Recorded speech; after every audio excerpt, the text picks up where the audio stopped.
பிரான்சின் சமூக நல உதவி திட்டங்களில் நடக்கும் மோசடிகளை கண்டறியும் தீவிர நடவடிக்கைகள் அப்பாவி மக்களுக்கே பெரும் பாதிப்பை ஏற்படுத்துவதாக உரிமைகள் பாதுகாப்பு ஆணையர் எச்சரித்துள்ளார்.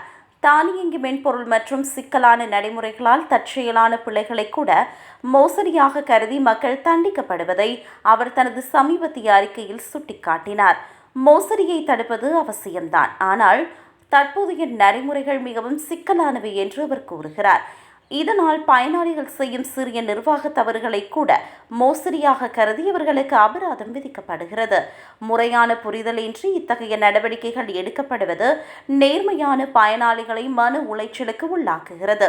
இந்த சிக்கல்களால் பாதிக்கப்பட்டவர்கள் தங்களது நிலையை வெளிப்படுத்தியுள்ளனர். எவ்வித மோசடி நோக்கத்துடனும் செயற்படவில்லை என்று பலரும் தெளிவுபடுத்தியுள்ளனர். ஒரு நபர் மோசடி செய்தாரா என்பதனை நிரூபிக்கும் பொறுப்பு சம்பந்தப்பட்ட சமூக சேவை நிறுவனங்களுக்கே உரியது.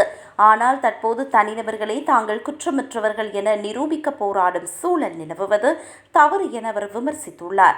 மேலும் வெளிநாட்டில் வசிக்கும் ஓய்வூதியதாரர் ஒருவரின் உதாரணத்தையும் அவர் குறிப்பிடுகின்றார். உரிய சான்றிதழ்கள் அனுப்பியும் எவ்வித விளக்கமும் இன்றி 8 மாதங்களாக அவரது ஓய்வூதியம் நிறுத்தப்பட்டுள்ளது.